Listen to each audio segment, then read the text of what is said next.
I don't want to see myself. I'm only too self-centered.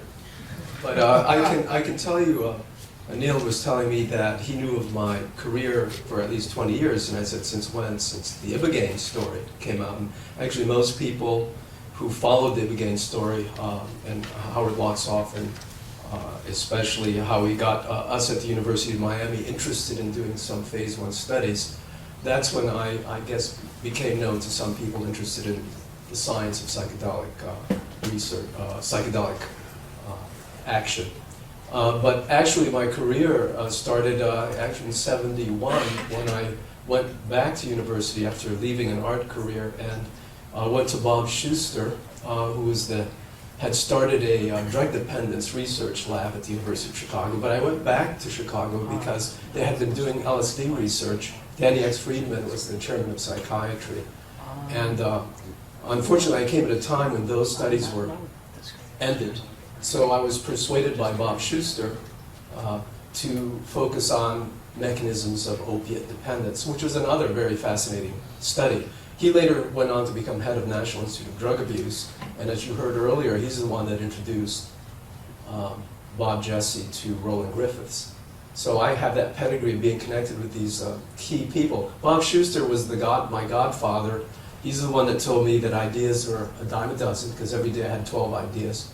But I should focus and carry them out. And I'm bringing this up because there's some young people who wonder, how do you make a career in psychedelic research? Well, I didn't make my career in psychedelic research. In fact, the first thing that Bob Schuster told me, I was very honest with him, I said, I want to study how visions occur when one takes LSD. He laughed, he said, well, first of all, that you can't study that. Secondly, don't ever admit publicly that you've taken any illicit substance. So, there I go. So my fantasy way back then was to find some kind of medical application for this class of substances. And for years I've been looking for the right graduate students to help me with this work. And fortunately, Briony Catlow, a very brilliant young woman from New Zealand, was doing her PhD in the neurosciences. And I had been doing a lot of work on neurogenesis, the birth of neurons in the adult brain in the hippocampus. And that's what I'm going to focus on. She began to learn how to measure neurogenesis, and we realized that this would be an interesting project because we knew that serotonin agonist, the 5-H2A agonist, and increasing levels of serotonin produced by serotonin uptake inhibitors, like the antidepressants, resulted in increased neurogenesis, and that the delay in recovery from depression correlated with the time to develop new neurons. So it took 2 to 3 weeks, and that's how long a newborn neuron in the hippocampus takes to mature and start integrating in this hippocampal circuitry. So she did that as part of her PhD project. So we've not published any of this. You're hearing it right hot off the press, off of her thesis. She unfortunately is in New Zealand, otherwise she would have presented it. She would have done a beautiful job. And so you've heard you all know this, but it's a good introductory slide. Psilocybin certainly is well known to induce mystical spiritual experiences. You know what that is already. By virtue of providing these novel perspectives, I feel that psilocybin enhances the process of understanding and creative thinking and problem solving.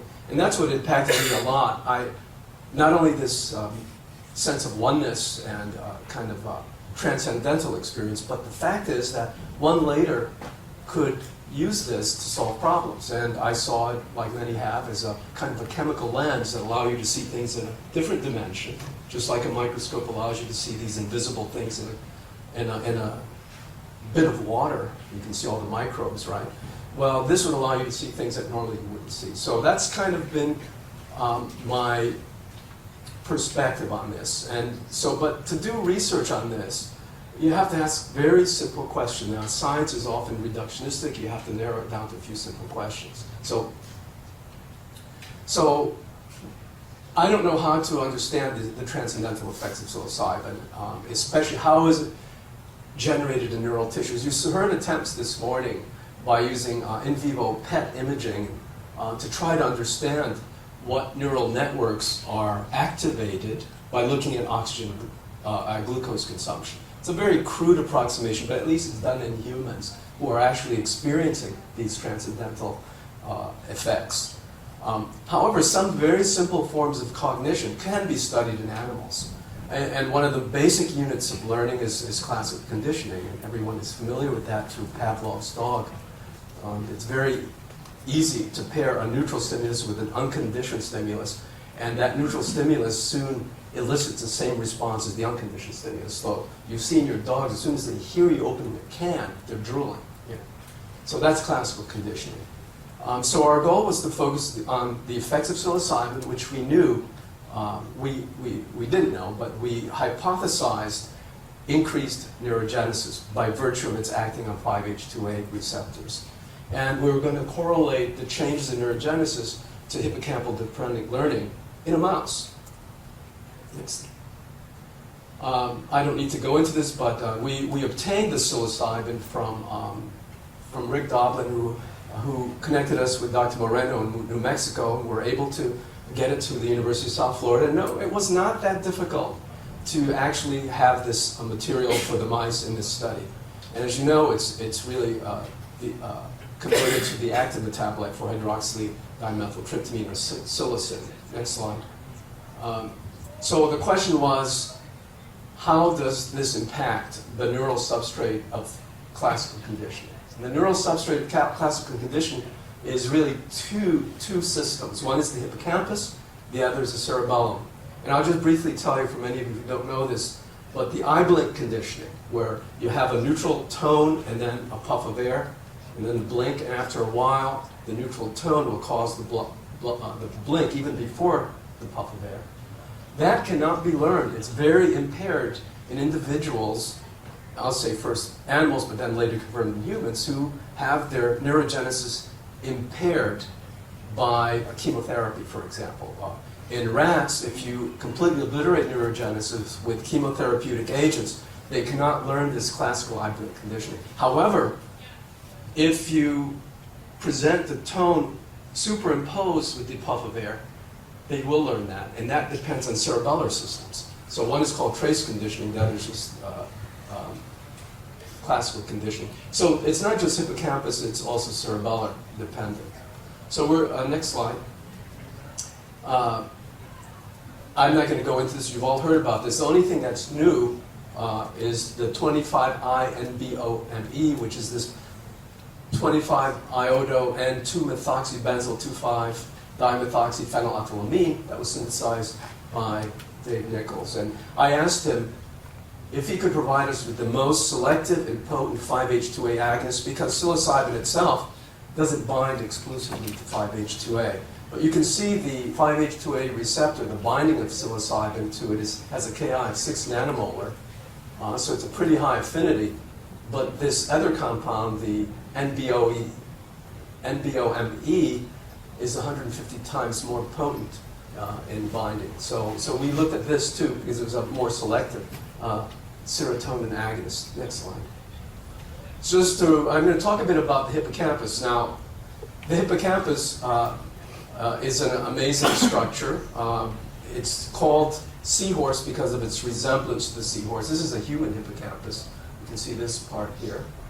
It's the hippocampus. And the very cap of it is the amygdala. Next slide.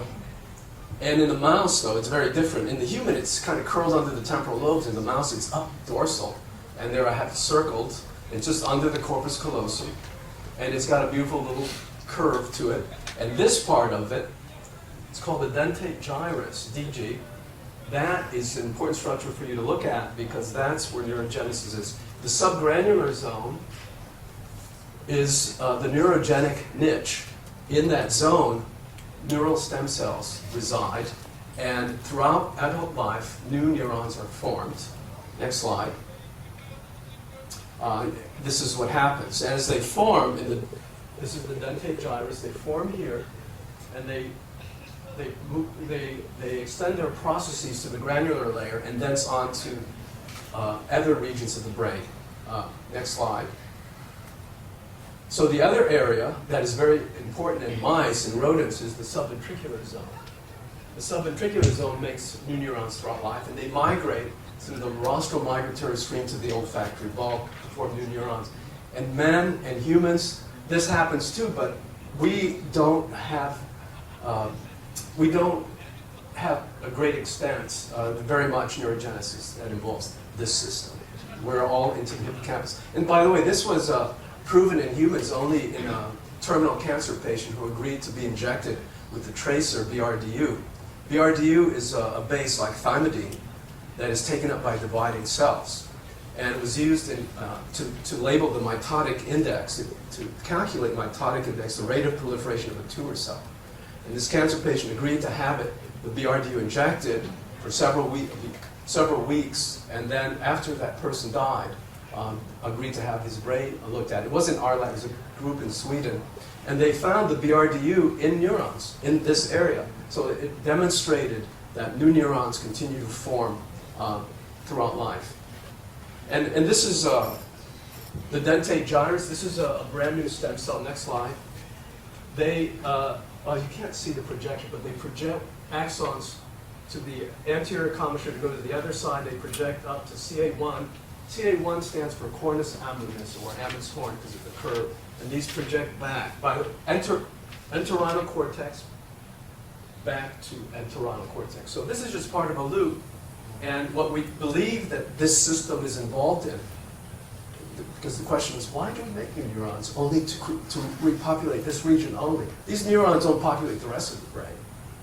It's many people, there's a strong hypothesis with good data that this neurogenesis is critical for temporal encoding of episodic memories.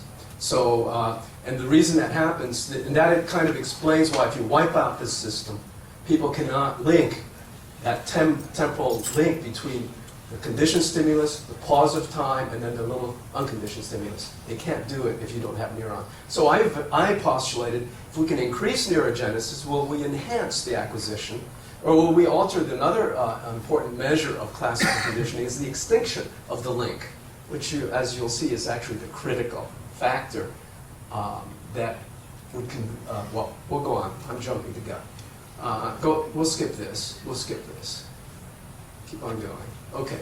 So here's some old data from a group. I thought, can't see who it was, but basically, serotonin itself is involved in the regulation of neurogenesis. This has been known for some time. And initially, if you look at the y-axis here, total BRDU labeled cells per dentate gyrus. And this is a very time-consuming method, histological method. And you can see under control, there's about 2,100, 2,200 new neurons formed under baseline conditions. At any time, you see those new neurons. After electroconvulsive therapy for intractable, that's usually used for intractable depression, but this is in animals. You see a tremendous increase in the number of total newborn neurons. But fluoxetine also did something very much the same. So not as extensive as ECS, but there were new neurons being formed with high synaptic levels of serotonin. Next slide.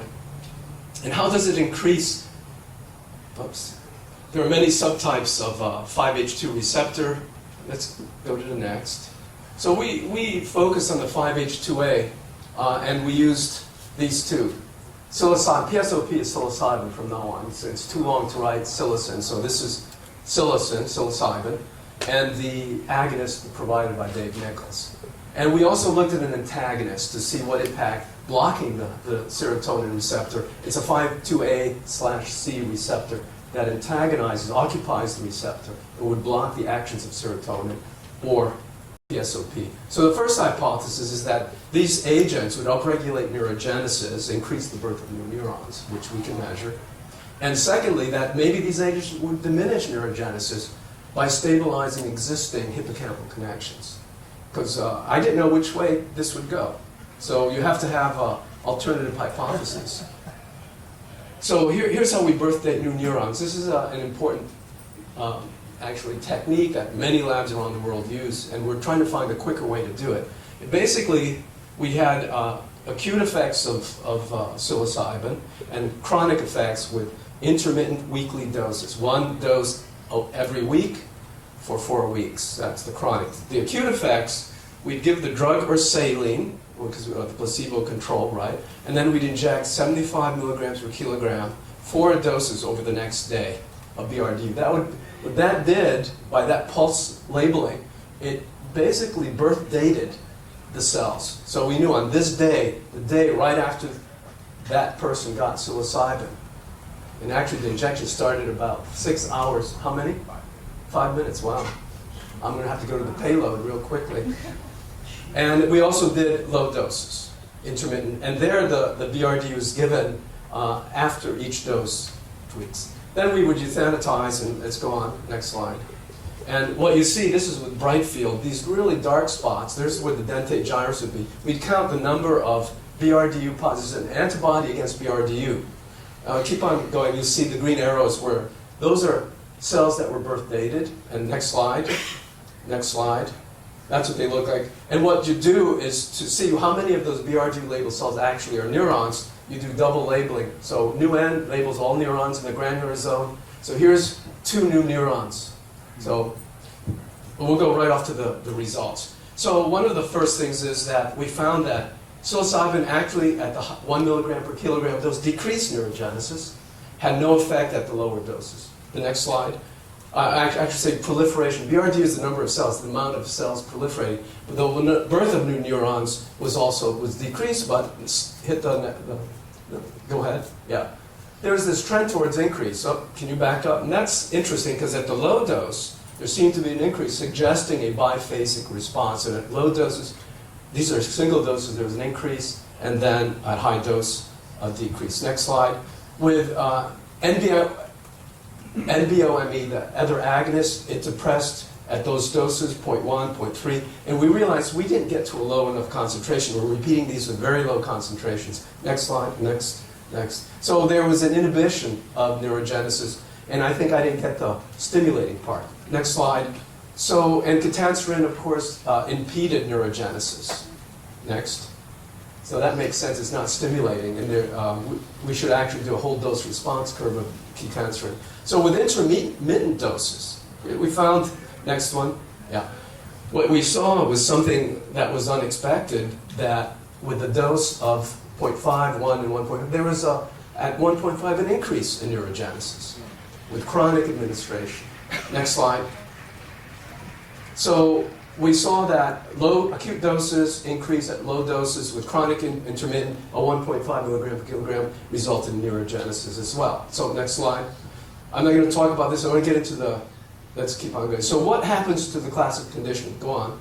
Let's keep on going. Okay, right here. This is the paradigm. The first thing is there's a habituation, 15 seconds of tone, 30 seconds of nothing, space, and then a slight electric shock to the feet, 0.5 seconds like static electricity. After a few pairings, the mice become immobile during the conditioned and trace element. And that's the acquisition phase. And next slide. The extinction phase is you eliminate the shock, and you see how many trials it takes to forget that association, to break that link. Next slide. So under under baseline habituation, nothing's happening. There's no effective drug, so they're not mobile, the percent immobility in that box is unaffected. So these are doses that don't increase locomotor activity, which you might expect with these drugs. During the conditioned stimulus, you see by the third trial, the PSOP results in increased immobility. So they quickly learn by the third trial. Okay, next slide. Next slide. But they learn quickly to unlink. Go ahead. See, by the third trial, these mice are no longer immobile. The mice that got chronic psilocybin quickly dissociated the neutral stimulus from the shock, and they resumed normal activity. Ketanserin, you see, was no effect. So let's go to the very last slide. What are the clinical, okay, here, yeah.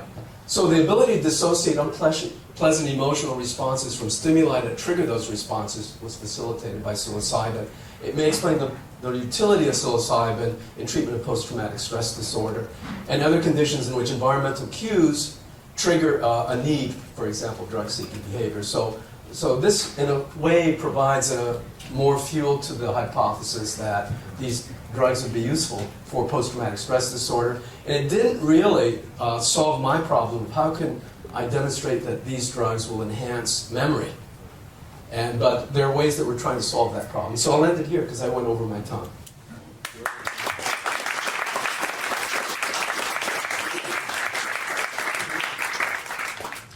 I apologize again for the ridiculously short time for speakers and for questions. If you have questions, I'd like to invite you to come up to the microphone. We probably have time for just one question.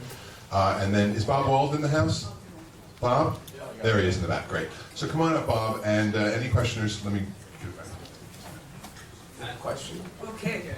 Very interesting work. I work with dementia patients. I'm a psychiatrist in New York, and I'd like to see some of these tests done with, dementia patients and see if we can increase their memory. And so, do you know of any studies that are going on? Well, we're interested in doing this in people who have the chemo brain. We have hippocampal neurogenesis is depressed because of the chemotherapeutic agents, and they have depression and some cognitive issues. We want to see if psilocybin once a week might enhance the recovery of some of the very specific cognitive functions. This notion, cognition is very complex with multiple domains, and my fantasy to use this drug to make you smarter, to prevent age-dependent decline in memory, in short-term memory. I think there's something to it, but we have a long way to go to really prove that. Well, thank you very much for your work. Thank you.